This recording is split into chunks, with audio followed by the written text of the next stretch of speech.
Congratulations for your 10th completion ceremony with the theme Henerasyon ng Pagkakaisa, Kaagapay sa Bagong Pilipinas. So, before ko mo kuan na ng atong theme karon, so kuan sa ako sa mga kuan story of my life when I am studying. So, magsugod ko sa katong pinakagamay or sa bakit now.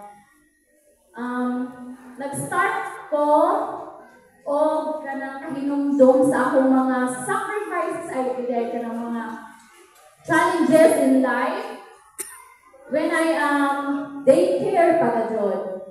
So, murag struggling na ko, sukad pa sa daycare pa ko.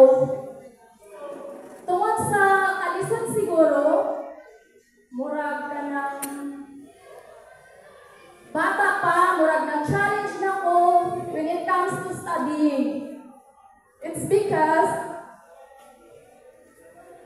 my father left us, pero buhay siya, hindi siya patay na. Ning hawa lang siya sa amo ay kanang bibiyaan namin yung pinakalit. So, gamay pa lang ko, daycare pa lang, struggling na ka, Jod.